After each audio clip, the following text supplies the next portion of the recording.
see if anyone has any questions, anything, any part of the topic that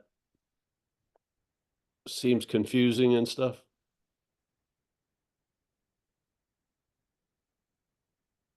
All right, well, that's the end of the meeting. See you guys. I mean, how many times do we have to say you are it? Or for you to get you're not that, which can't get it's you are it. It's a perfect example. Yeah? It's the simplest invitation of all, being ourselves reality already. And therefore, if that doesn't seem to be the case, there's got to be something going on. Yeah? Because if it's that simple, being ourselves reality, then there must be something that comes after the reality that's is supposing itself to be before the reality. Yeah.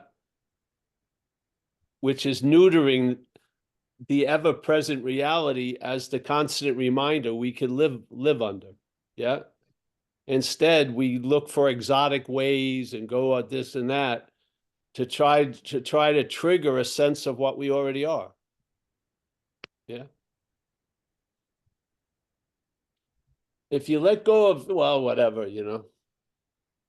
I mean, obviously, the ideas you have of everything, if those everythings occur, what's going to be proven a mistake were the ideas. Yeah. The idea of how it's going to look like, how it's going to be. We have no clue because everything that we entertain is entertained from a self-centered point of view. Therefore, we are the distortion, not having a distortion. Yeah. We walk around as if we have obstacles in front of us that we can remove. But in this case, we are the obstacle. Yes. It's a simple message. If being ourselves reality, well, hold on a second. I think reality has showed up. Hey, honey, hold on a second. That's the bigger reality. Yeah. Hey, I'm doing a Zoom right now. Okay. You got to talk to the lady in the back. If you walk in the back. Yes, bye-bye. Hey, Amelia, honey, there's some guy come from the landscapers. Can you meet him? Yeah. First things first. There's a landscaper guy trying to get to the back to talk to you. He was sent about checking about the trees from the landlady. Oh. He's now roaming in the garage, I think. Oh, I'll walk him out. All right. All right. Okay. Thank you. Yeah. All right, back again. So if this is a statement from the godfather, supposedly, of non-duality, Ramana Maharshi, if you have no idea about him, maybe that's good, actually. But if you already have an idea about him, quite interesting stuff. Well, he made a statement once framing it as the greatest mystery. And the greatest mystery wasn't the conception of the universe or anything like that. The greatest mystery, being ourselves reality, is reality wanting to attain reality. Beautiful statement. Yeah. So I don't know how you could add time to the statement of being ourselves reality. Yeah. It doesn't frame it as you once were reality, and if you do a lot of stuff, you can become reality again. Or if you do a lot of stuff, you're going to become reality. It says you are reality, being ourselves reality, being right now with no thought or effort, ourselves reality. The greatest mystery is ourselves as reality, but actually ourselves as Paul, and at Adrian and Tom, what? Wanting to attain reality as Paul. I don't think it's like a secret, exotic, ancient language, yeah?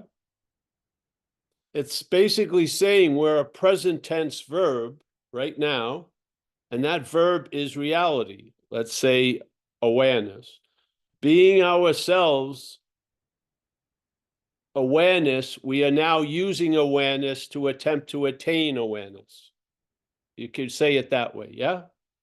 So putting awareness to work to find awareness is a denial of being awareness, yeah?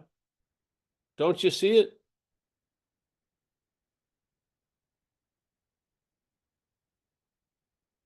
If you're using what you are to look for what you think you are, that's not going to succeed, yeah? Because now the obvious nature of it is disguised by you as a false nature using it to try to find itself, yeah? Have you ever questioned the idea of, well, I don't want to go there, makes other people uncomfortable, but let's just go with awareness, being ourselves, awareness, being ourselves reality. The greatest mystery is awareness wanting to attain awareness. Let's use those words, yeah? So are you aware when you're looking at a book about awareness? Or do you read the book about awareness to recognize you're aware? Yeah. You're aware already. Yeah, it's the nature. Our nature is of awareness. We're not becoming aware. We can become aware of ideas and of things, but the awareness is always there. Yeah.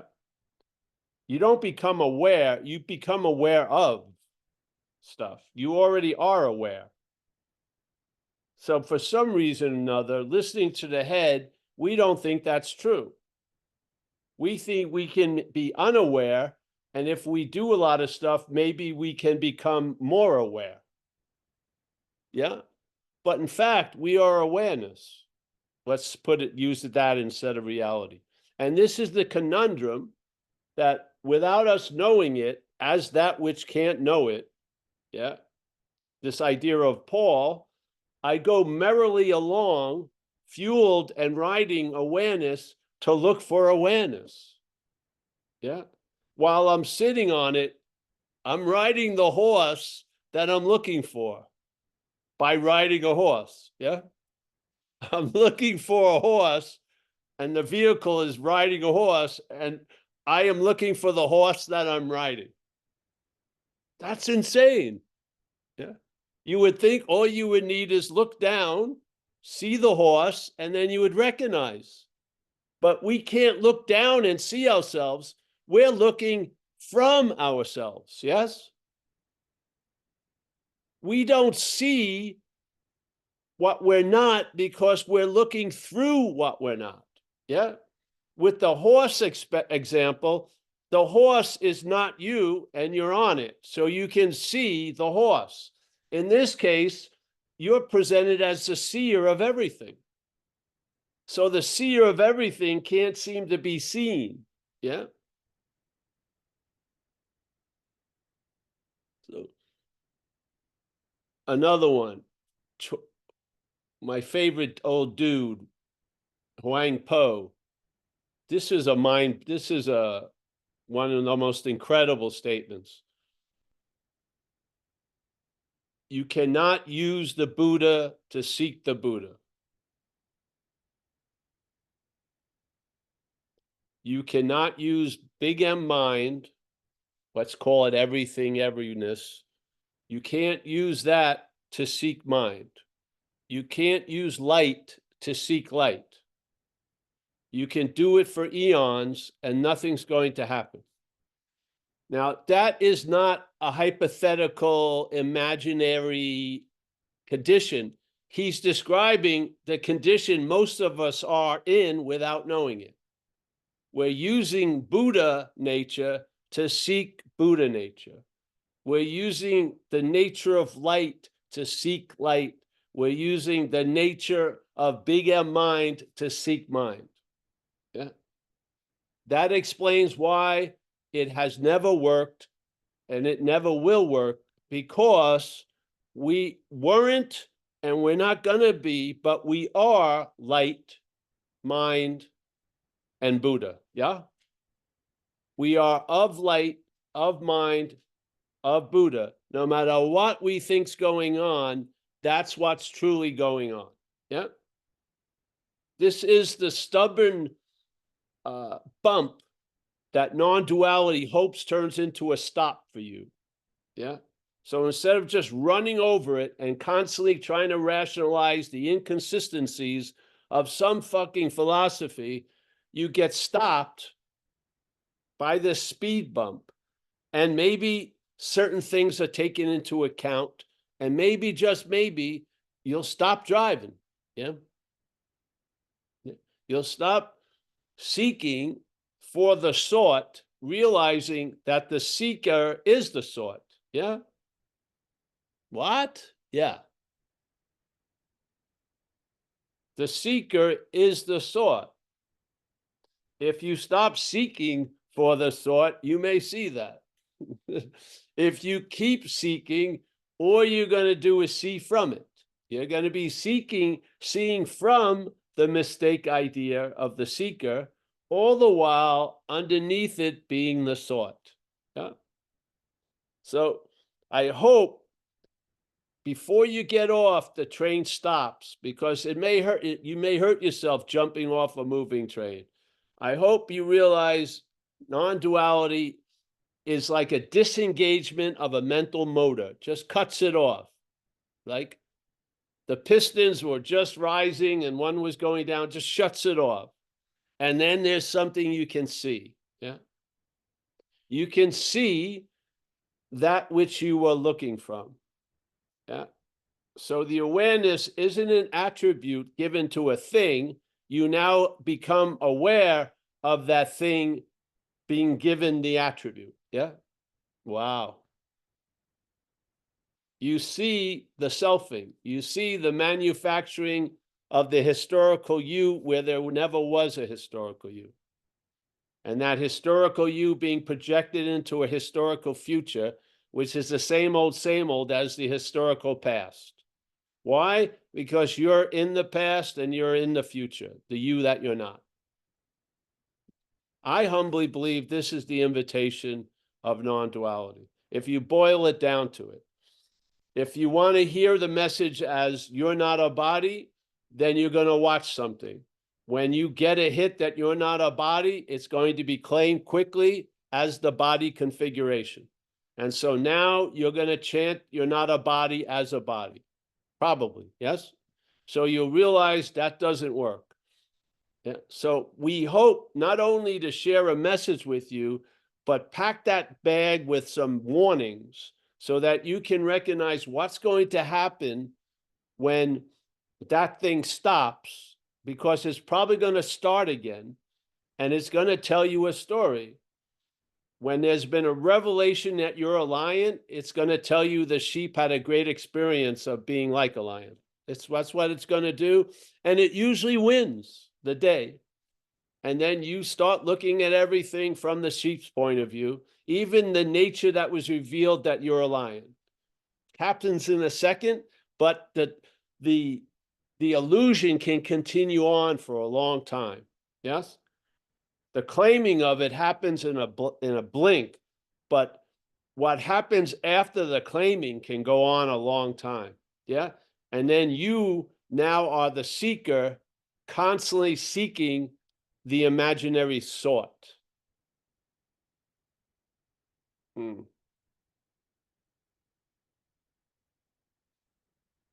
If you try to walk it back after it's claimed and put its idea in place, you're going to walk back as it.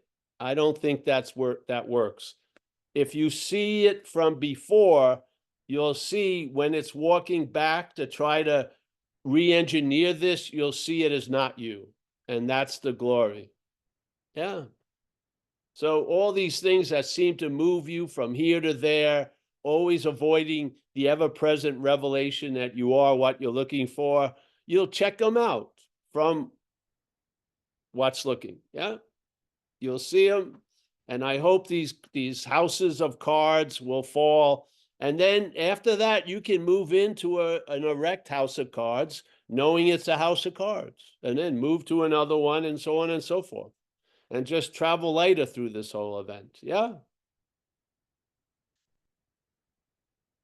Self cannot lose interest in self. That's a warning. Can't use the Buddha to seek the Buddha. That's a warning. Yeah. The seeker is the sought is a warning about the seeker and the sought. These are warnings. They're attempting to compress time and space so you're there with the inevitability of what you are, yeah, staring into the abyss, so to speak. Yeah. Yeah. Just travel lighter through a guy ringing the bell who I don't know who it was, a landscaper, and having him go look at the redwood trees in the back. Yeah. It's forgotten just as much as if you had a huge peak experience an hour earlier. You forget that just as easy as you forget the landscaper at the door. Wow. What the hell are you remembering when nothing is worthy to be remembered? What are you remembering in the moment that is more important than anything else to be remembered? What is it? It's us. It's the I am. It's the existence. Yeah. Every memory pales in comparison to the ever-present presence. Yeah.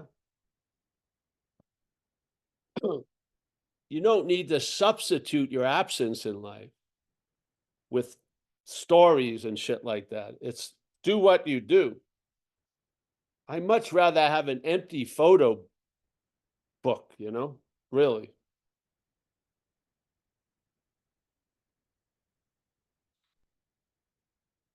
If there was a peak experience this morning, I would have forgotten it about as soon as it stopped being a peak experience. Because this moment, no matter what you have to say about it, is so enthralling.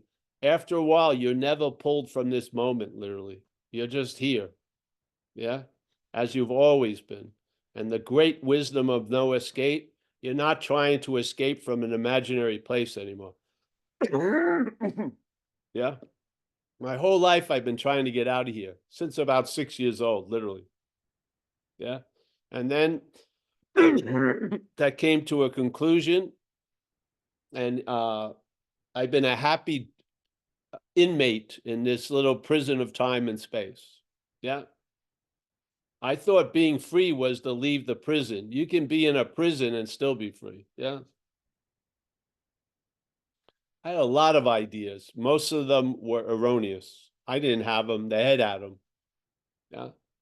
And it became obvious it didn't know a fucking thing about what it was talking about. Yeah. Yeah. So simple message. Keep coming back. I need you. Satsang is essential. We amplify this power or this grace by our collectiveness here. In a world of separation, when we get together, it amplifies things that aren't amplified for the individual. Yeah. And here we are. A loving something is expressing itself through our group conscience, as we say, and I think tradition 2 in the program of recovery. Yeah. When I've gone to meetings for 36 years, AA meetings, I don't remember almost anyone, but the same feeling I had the first day is the same feeling I sense the 36th year. The presence hasn't changed one iota. All the people that were there turned into different people. The location turned into a different location. The lighting, a different lighting, but the presence is exactly the same.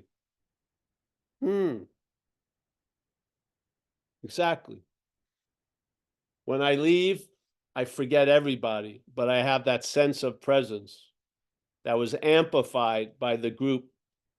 Yes. It's amazing how a wonderful bouquet can be produced out of a collective of assholes, but it can. It's amazing, really. People come in They always think, oh, there's so much love and tolerance. No, everyone in the room's judging them, but something overrides the individual judging. And the communal sense is a love and tolerance. Yeah. But if you talk to everyone individually, they all probably judge the person who walked in. Yet the person does not feel judged. What happened? Something overrode the separateness with the collective. This is sanctuary. Enjoy it. Satsang is sanctuary. You feel the power of the many in your little square. Wow.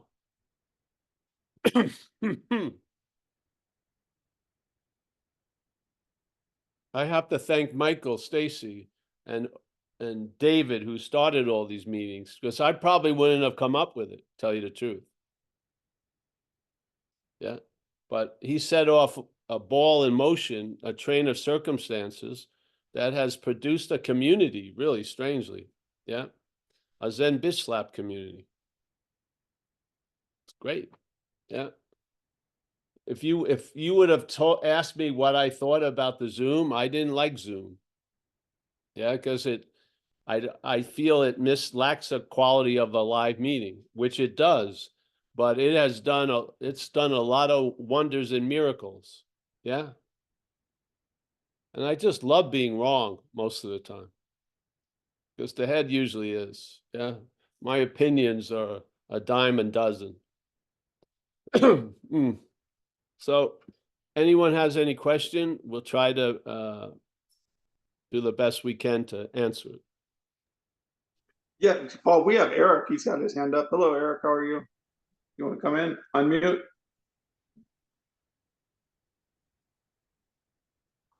Hi, Paul. This is Eric in Santa Barbara. Hey, Eric. Yeah, thank you for everything you do. And yes, by being on Zoom, you've been able to get the message across to me and so many.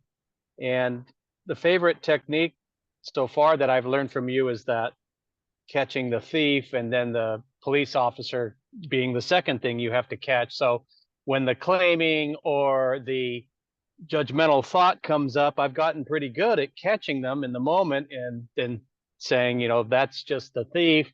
And then that's just the police officer now catching the thief. And you negate both of those by saying, we're not that.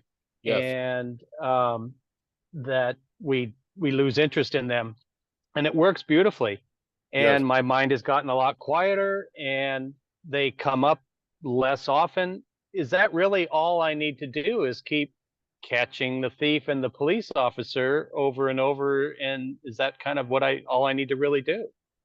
Well, that's going to lessen because they'll be caught historically. So you won't have to go through the ritual of catching them after a while. So the head will leapfrog before them. We're dealing with them after them, which is negating them. But after they've been negated, because they're not there to begin with, it becomes a historical situation. Yeah. So they've been caught. So you don't have to go through the ritual of catching them. So that gets dropped also. So you're just in a space. Yeah. Just here. Just here. Yes. Just here. And they're there. Yeah. And never the twain shall meet. Yeah. They're in a here that we used to call here, but we've realized that it's a there because we're seeing from here, and we've always been seeing from here. That clarity of fact has been sort of hidden. And now by seeing the thief and the policeman as of the same cloth, there's no need to catch them anymore. They're caught. Yeah. And so, yes, there's another wave, and that is you're not doing anything. You're not saying, oh, that's the thief, or you don't say shit. You may, who knows, but usually it's just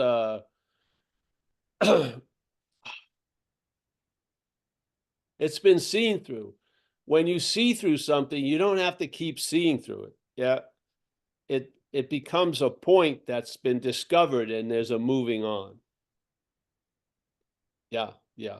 Yep, Yeah, yep, you'll I've had that know. experience, yeah. Hmm?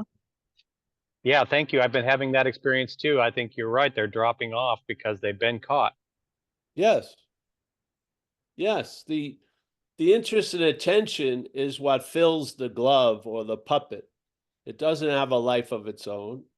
It still has it will have its little rote dance, but what happens is it gets weaker and shrinks up more and more, and there's no need to say, I'm not that. It's obvious you're not that. Yeah. Yep. Yeah. So that little technique goes like every other technique. Yeah. Well, thank you. It was one of the greatest gifts of my life so far. It's brought a lot of change in just a matter of a couple months. Thank you. Great. Thank you. Thank you very much. Yes. What happens here in a way, I'm just remapping what happened with me. Yeah. And sharing it with you. There may be a lot of ways and maps, but this is the one that I traverse, so to speak, and therefore I have confidence in sharing it. If I would listen to other people, I could probably grasp what they're saying, but I don't want to mimic something else. I rather just share how it's happening where I am and what happened, and you may agree and may recognize a familiarity with what you're feeling and sensing, and yeah.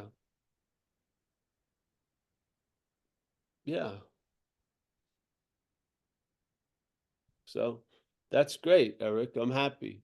I recognize this happened with me. I came in and obviously there was a huge assumption without much investigation that my life started and ended with where the body was. Yeah, just the way it worked. And all of these things had to be undone. And when they were undone, you really could see how they were done. Yeah. Or how they were made to appear to be something that they never were. So the reverse engineering is how you learn about it. The relief is from it. Yeah. But the information or knowledge to pass on is about it. And you learn about it when you're not it. And you've always been not it. So this is what we're passing on with the hopes, hey, well, I don't have any hope, really. I can't help myself.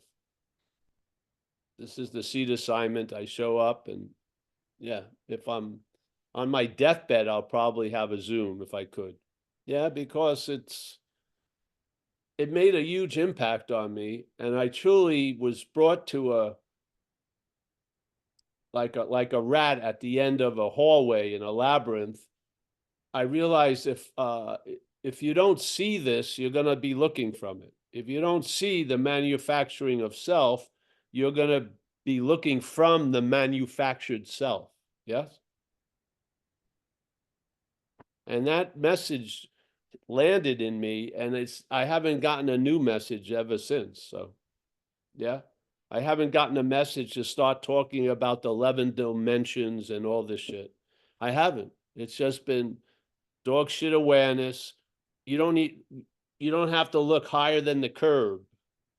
Everything is here that can tell you what you're not. Yeah.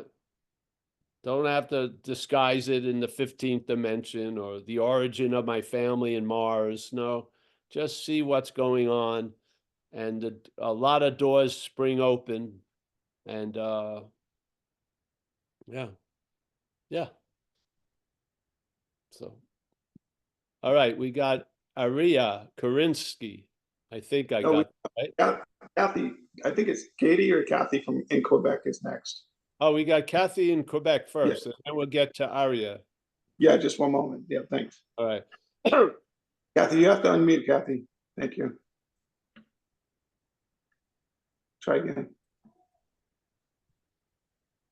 Speaketh. Maybe that helps. I asked you to unmute. It's you're not unmuting. Hold on, let me ask you one more time. Oh, there you go. Can you hear me? Yes. Yes. Okay. Thank you. Hi, everybody. Hi, Paul. Just want to thank you, Paul, for sharing your platform and your experiences with us. And I was curious about, I just would say the order of events. But it kind of sounds like, you know, what did you have for breakfast? And I'll go out and buy that and eat the same thing. But really, I'm curious just to understand, I guess, the osmosis of your you know, I want to say your quantum leap up the vertical axis, and specifically, I'm going to ask about two incidences and the order in which you experienced them. And one, I might not have a clear rendition of it, but you had referred once, or probably more than once, about coming to this realization after hearing I think you were at a satsang or something like that, that people had been studying for 30 years, and you realize, well, you know, where's that going to get you? And there seemed to have been some um, realization that had that sort of sort of lifted you out of your perspective you'd had up till then. And the other incident that Well, you let's just shared. start with the first, and then we'll go back to the second. All right. Let's just, before I'll forget. So the Okay. first was, I've used it many times, but I had gone through, obviously, well, a long dualistic road of addiction and then spirituality. And now I had been sober. I got sort of struck sober, and I had been involved with a guru when I was younger, and I was sort of weaned off of that, so I got into Buddhism. Yep. And at Whole Foods, where you paid the cashier, they used to have magazines, and they used to have this beautiful Buddhist magazine called Tricycle. I think it's still out there in America, and it had color layouts, very well produced, and they'd have articles about Zen or Buddhism, or Mahayana, Hinayana, Tibetan, and every once in a while they'd have an opinion piece.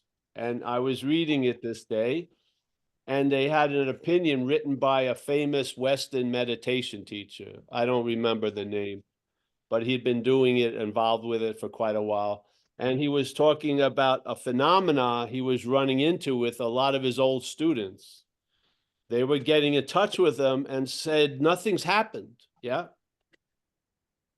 And they've been meditating for like 25 years and stuff like that. When I read that, I didn't exempt myself from their experience. I sort of aligned it, and I said, well, that's that. And I never bought another Tricycle magazine. And I was off any kind of urge or to get involved in any practice, because these people had dedicated most of their life, and they just told me nothing happened. So I said, far out. So I think getting sober led me to be able to learn from others, and I learned from that magazine and that opinion piece. Yeah. And some doors were shut, and they were never open again after that. Yeah. So I don't know. I think all of us have an ability to be convinced. Sometimes when I'm brought to being convinced, it's like an open and shut case. Yeah. It's not done, and then it's done, and then it's always done. Yeah. So that was the first one. So I think Okay, thank you. what I'm capturing it. So the second one, yeah. So the second one, well, first of all, I just want to say, yeah, I'm familiar with Tricycle. I used to subscribe to it myself. But anyway, the second one is the time that you met this fellow. I forget the details around it, but you kind of looked upon him in an unflattering light, and then had a realization that he was looking at you the same way. So the moment that was the moments that I was struck sober in a trailer park in a town about 2 hours north of San Francisco. The last thing I had remembered was I was in San Francisco 4 days before that. I had been in a in and out blackout from too much drinking for a few days, and I came to in a trailer next to a hang gliding park, which I was sure there was no hang gliding park in San Francisco. I would have noticed that because I'd lived there, and there's no fucking trailer parks in the middle of San Francisco. So, and I came to, and I was in the process of being handed a bottle of Royal Gate vodka, which I took a drink. And then I looked at the guy and I said to, and he was, I didn't know who he was. I didn't know how I got there. He had a big head and a big nose with varicose veins all over his face. And I said to myself, I heard it, you know, my head said to it, hey, this guy's a bum. I said something else before the word bum, but I won't say it here. He's a bum. And then instantaneously, I felt he was looking at me like I was a bum. And at that moment, that driving force, fueled by an incredible urge, stopped. And it was like the screen went blank. It was like a CNN news flash, no story, just a headline. And the headline was, I'm fucked. Yeah. And the next line underneath it was, and I'm not managerial quality. And at that point, I got struck sober. Never, I have not had a strong feeling or urge with any thought or feeling about getting drunk or drinking for 36 years. But in hindsight, I realized that wasn't enough. The miracle wasn't enough. I was introduced to a way of life that night called AA, Alcoholics Anonymous, and I was brought to the meeting under a commitment that if I went to that meeting, I'd have a place to stay. And I went to that meeting, and I've been sober ever since. And I've participated in the recovery community with great gratitude and honor and awe of what happened to the action figure. Because I had proven beyond any doubt that no human power could relieve me of alcoholism or addiction. Because a lot of human power would have really liked it. The state would have liked it, my mother, a lot of things, myself. Nothing could do it, but something did it. And that's something my life has been relying on ever since, really. So those are the two events that you're talking about. Now, the non-duality did not come along with that package. It took a lot more intervening to bring me to the point of seeing the futility of living a life run on self-will. Yes, and because self-will is a foreign will. It's not mine or ours. Yeah. So that brought me again, I was introduced to this idea, I guess around 97 or something. And it took hold, yeah. And it became the last answer over time, which is a damn good answer in time, because usually answers demand more answers, and this answer stopped all of that. So that's where I find myself today. A sober action figure. thank you for sharing that, Paul. If I could just extend your understanding a little bit for the sharing with us of the perceptual change that you underwent in that moment with the man. How did, and if, whether or not your perception then of everything or others also changed subsequently to that initial realizing you were encountering yourself in the other person? I mean, really, that's what we're doing. We're encountering ourselves Well, everywhere I we go. don't think I got, I don't think the camera aperture stuck in that openness. Yeah. It took other stuff to occur to sort of galvanize what was seen possible at those times. Yes. Yeah. For one, it was important to me to hear the message of non-duality. Yeah, so that I could have an understanding that would ease me through the rawness of the sensations and the feelings and stuff that were happening. Yeah. And non-duality was like music to my ears. It's yes. So it wrote the song down in notes so I could understand it, but it plays without those notes. But the notes were helpful. Yeah, especially with sharing. And coming from AA, you're gonna probably be of service. Yeah, because that's part of AA.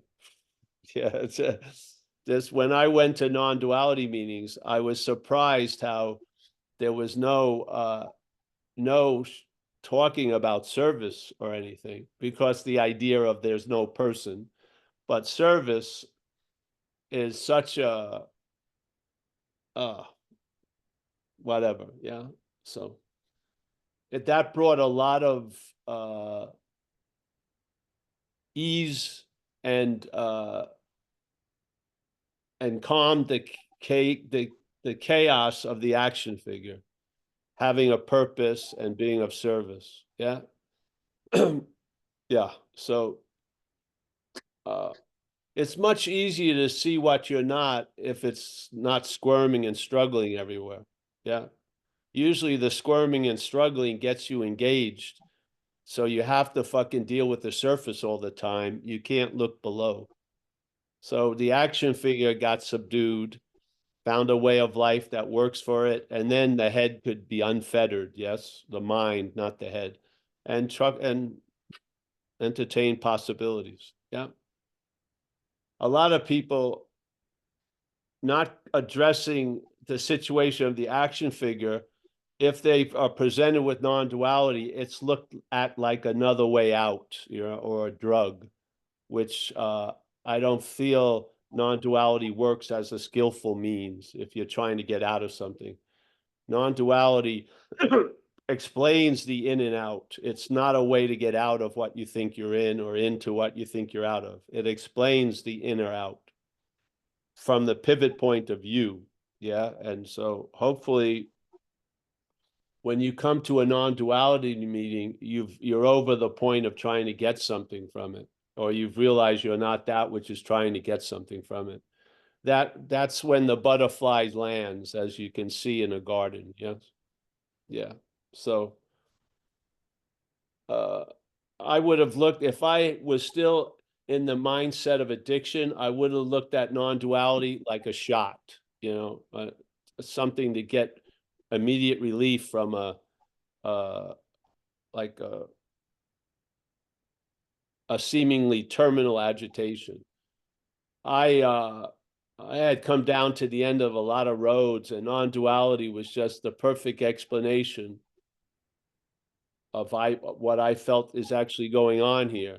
And I like the description of dreaming also that you can find in the Course in Miracles and in a lot of other modalities. But the dreaming, yeah. Look what happened with Ramana Maharshi, supposedly. Not saying any one of us has followed that fucking trajectory, but Ramana Maharshi, as far as I know, he believed that him sitting there and just transmitting it was going to work, and it didn't. Yeah. So first thing he said, supposedly in about 9 years, was a simple thing brought back from the Vedas, which was self-inquiry. Because in a way he was wrong, that his just being awash in that silent presence was enough. Here it wasn't enough. Yeah. So he needed that. And his idea of self-inquiry, the way I see it, is bringing the thief and the policeman out of the bushes at the same time. Usually the thief appears, then the policeman. They don't show both the faces at the same time. Yeah. So self-inquiry is something, let's call it the policeman asks, who am I? And then what's going to respond is the thief. So, and what's going to happen, the self-inquiry, that which is asking and that which is asked are both negated. Yeah. So you get the two-facedness at the same time, not one after the other, because that's how it fools us. Yeah. But when you see the two-sided face at the same time in self-inquiry, both get negated, and there's the onness. Yeah. Not described through a mask, but the maskless, or like Zen, you see your original face, which is not a face. Yes. Yes. So, Zeroing out effect. well, it's a negating. You negate. See, the thing is, you don't negate. There's a negation of you, and one of the things that gets negated is you negating. Yeah. There's just negating. That noun that's on shaky ground, you just push it and it falls. Yeah, it trips because it's not on a sound foundation. So, yeah. And once you see it fall, you don't have to keep pushing it to see it fall. You got that. It's fucking not sturdy. It's not something. Yes. So, as Eric said, am I going to be asking this? Probably not. You're not going to have to say, I'm not that. I'm not that. You're going to be living, I'm not that. Yeah. Yeah. This isn't like you start with one and then you accrue tools. This is you start with tools and you negate all the tools. Yeah. You end up with no tools. Yeah. Because you are what you've been trying to use tools to get to. You are that already. Yeah. Yeah. So thank you. Is that good? Yeah. Yeah. Yeah. Thank you, Kathy. Next up, we have Ari. Hey, Ari. Ari. Hi.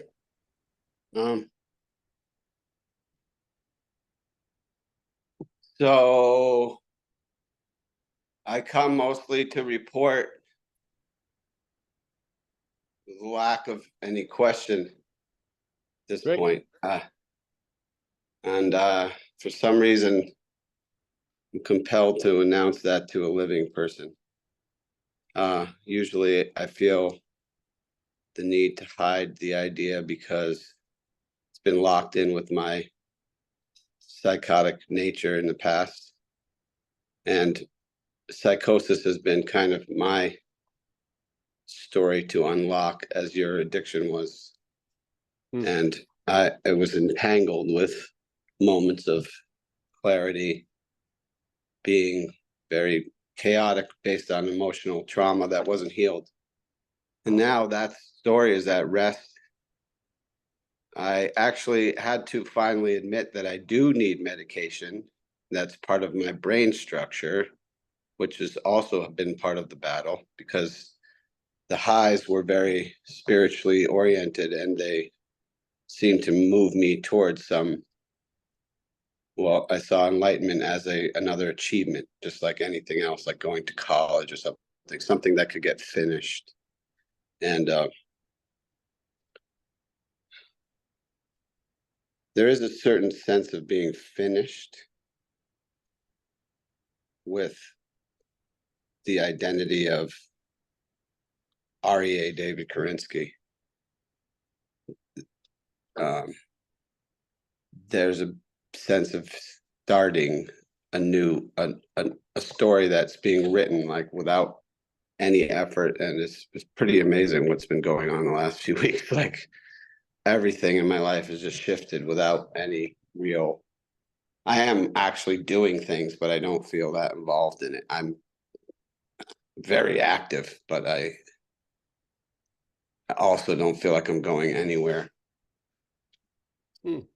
So this is I met Ramana when I was about 20 years old in college in Santa Cruz, and I basically considered this lineage to be my spiritual path, and I figured the path would always be there. And it is still there, but it's sort of like it's not just a line now. It feels like a very open place to be. Hmm. So that's my report. Oh, Feels good. It's very I might sound a little sedated because it's very nerve-wracking for me to say that to you. But I appreciate the character that you did bring to the table. The Staten Island tough guy really resonated with my father figure.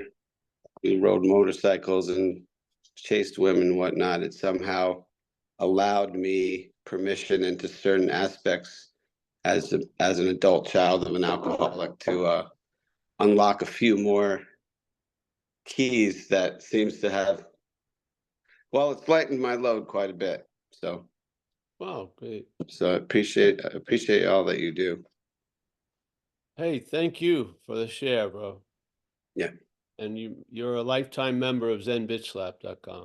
All right. I have a T-shirt already and a book, so I That's think all you that's need. it, right? That's it. Yes, All right. you're a full lifetime member. Yeah. Yeah, that's great. Thank you for sharing with us. And Cathay, if I'm saying it correctly, thank you. And everyone else who uses the space to say something. It's very appreciated. It's like pumping blood, you know, in areas that don't have a good circulation. Yeah, gets them going.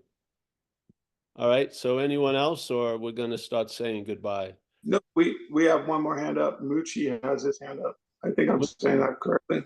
All Yeah, right. that's right. Hey, Paul. Hello, everyone. I was wondering, you probably said it before a million times, but maybe I missed it before. When you had that epiphany, you tend to mention a lot that you got the words clearly to you that you were not managerial quality. And I was just wondering if you could elucidate on that. What did that mean to you? How did you translate that? How it translated is I've got a major hit, not all the data of where I was led to through me. Yeah. Mhm. So something was using me as transportation and was managing my life and wasn't doing a good job. Yes. And I Okay. had Yeah. surrendered in my life in a number of situations. You know, some surrendered to the cops, surrendered to the drugs, surrendered Mhm. getting run over by cars, surrendered to 2-year program of 24/7 living in the facility. Yeah, surrendered for 3 months earlier on in a facility in the Bronx called Project Return. Mhm. I had surrendered a lot, but I had not had a surrender yet. I had not had a surrender. I surrendered almost like forced based on the circumstances and situations, but I had never had a surrender. And then what happened in that camper was a surrender. Yes? Yeah. Something, uh, it was completely different, but in a similar way. There was going to Mhm. be a surrender, and that Mhm. was to the truth about where I was as an action figure. Yeah. And I got a big shot of forced humility, and there it went. And so I got like they talk about in recovery, I was like, was like brought into a sense of malleability. Yes, I was, yeah. I just blew into AA and I didn't get stuck on a lot of ideas that people get stuck on. I was just so happy to be fucking freed from the gorilla or the monkey on my back, at least to a point where I could breathe. Yes. And so Mhm, mhm. that to me was the recognition that I'm not managerial quality. Now, that which was managing is not me Ultimately, right, right, right. ultimately, but at that point it was me, and I Mhm. have to admit that I was not managerial quality. So you sort of like fired yourself from the position. Well, and life was backing the takeover. Yes, Yeah, yeah, life I was see. backing the takeover of getting rid of the CEO. Yes. Right, right. Okay, okay, Oh, I got it. really, it was, you couldn't argue with it. I mean, it was that at that point. Yes. It Mhm. was a done deal. All my little ways of slipping out of it, they had been cemented over. There was, yeah, So you threw your hands up, in other words. I did by going to meetings, and I went to meetings and, Yeah. s- you know, fuck, I was,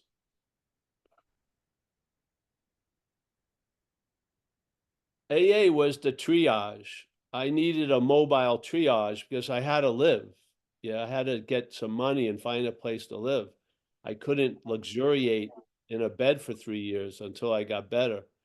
Yeah, I had to have a triage, which was the community of recovery, and really rely on it. Yeah, really. And let shit get worked out. Uh, yeah. And so basically, it was like an old burlesque routine, which is I had to be sent around the corner for a half an hour for shit to actually get worked on. So AA and the community and the way of life uh, grabbed my attention, and I was kept busy until shit could occur. And so it's like, you're on the operating table, just don't get up, don't play doctor, don't get up, and things are going to go well. And they did, and they have. Yeah. So, yeah. So Beautiful, beautiful. surrendering as an act is different than surrender as an event. Yeah. Yeah. So I, I would surrender with considerations in the past, and those considerations would always override the surrender. There was no consideration with this one. It was surrendered. Yeah. Yeah. Yeah. So, yeah, it's awesome. I have no, you know what they used to do in AA where I lived? They would have you write down what would you like after your first year of sobriety. Yeah. And then the person who you worked with would hold that. And if you made it a year, they'd give it to you and you would read it, and you cannot believe how much you expected so much smallness. Yeah. Hmm. And life had just delivered abundantly. And you could really see that which is direct, trying to control the aperture of your lens and the lens itself. The lens can see a whole lot. The head is just like a fucking sphincter muscle, just wants to cut everything down. It was like all these things were very, there was Zen bitch slaps before we came up with the name of Zen bitch slap. I was getting bitch slapped like left and right every fucking day. Yeah. And I was in a safe place to me, this community, to get bitch slapped. I mean, really, my pants got pulled down tons of fucking times. And we had a statement, and the statement is you got to be willing to save your ass instead of your face. And when I came in, I thought my face was my ass. Literally, I've been trying to save my face at the expense of my ass for years. Yeah. Unbelievable. Everything my whole strategy was completely backwards. Everything I relied on was where I thought I was going north was taking me south. It was insane. It was amazing I survived under that guidance, yeah. Literally. I mean, it would tell me to run when I was trapped in a dead-end alley and then get my ass kicked by the cops, where I should have just put my hands up and gave up. No, I'm not escaping, but I'm fucking gonna go for it anyway and get my ass kicked. Happened over and over and over again. Jesus Christ. Until Bad, it's bad manager. well, I was devoted. The head was devoted to the head. Yeah. I Yeah. didn't know I was just a space for all this to occur. I thought I was a particular thing in that space. And my attention and interest was suffering from a claustrophobicness surrounding this idea of Paul. Man, I needed an intervention. Thank God I got one.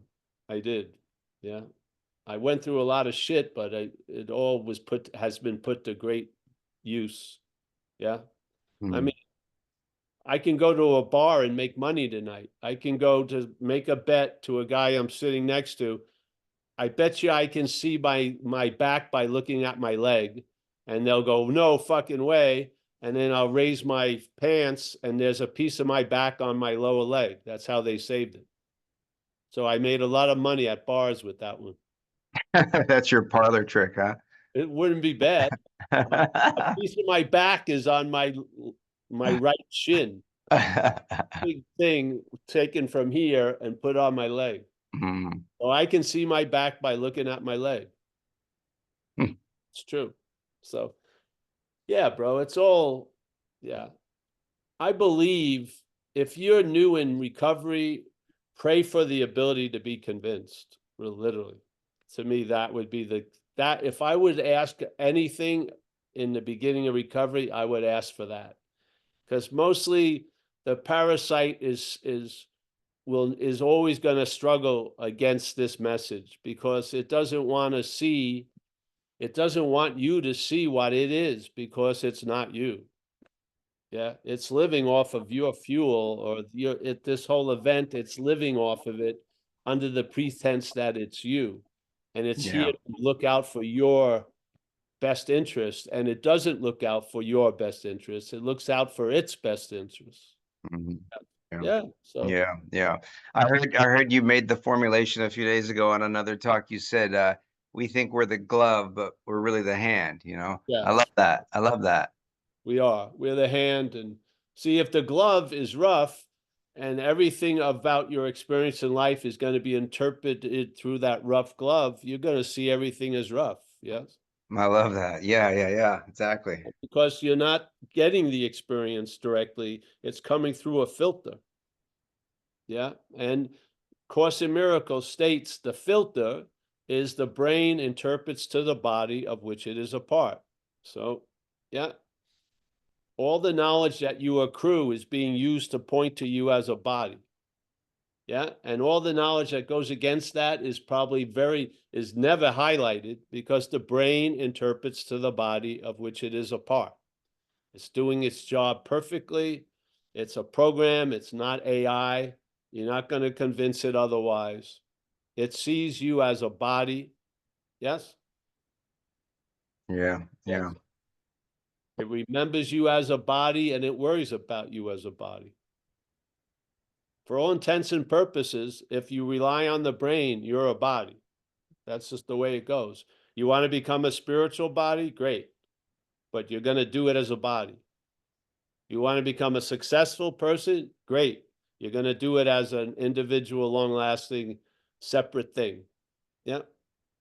There you go. I mean, how long do you need to study that to realize? Yeah. You could stop by reading that one sentence. The brain interprets to the body of which it is a part. It just explains fucking everything if you look at it. Yeah. You keep going back to a well that's dry. Yeah. It doesn't have any new idea. It doesn't. It's just the same old fucking same old. Yeah. Yeah. So, all right. Thank you, man. Thank you, Moochie. Thank you, Paul. Thank you. Wow. So in some way, from the extended family tree, you must be connected to Muji with the name Muji. You're like, you're like the twisted second cousin. I enjoy his talks from time to time, but no, there's no relation. It's Muji and fine. Mochi's my mother's maiden name. It's my grandfather's last name, who I was close to. So that's why. Yeah. All Yeah. right, cool. Yeah. All right, bro. All right. Nice to see you. And You anyone too. else? Or are we done now? Where's Michael Stacy? That's all. That's all today, Paul. Oh, No other hands. hmm? Great Mike- job. No other hands. Michael Stacy, thank you. Mika, thank you from Finland. Maro, California. Miak, I don't know where she is. It's dark. I think I see the presence of two other humans. Steve, San Diego. Laurie. Aria, hey Aria, thank you so much, man. Keep reporting in. Yep. Cathay in Quebec. I hope Cath is the way I say it. Cathay. Well, you're. She's on mute. It's okay. Cathy's good. Yeah. And thank you for all the writings you send me. Very nice. Keep it up. Adrian. Sabina. Wow. Mike G from San Clemente. John in Florida. Susan H., one of my great benefactors. Thank you for all the moral and ever support. Gio from Brazil. Tom M. Sally Oz. Hey, Sally. I haven't seen you in a while. Thank you for reappearing. Hi, Paul. Hi. Yeah, I've been listening to you for quite a while, and but not live. So I just came on today. I got the time wrong. It's a different time in Australia, so I just logged on. But I love listening to you and remember you well. Oh, great, Sally. Yes, thank you. Thanks to you for your guest appearance today. Yeah. I'll try and get the time right next time. All right. I'm in Australia, obviously.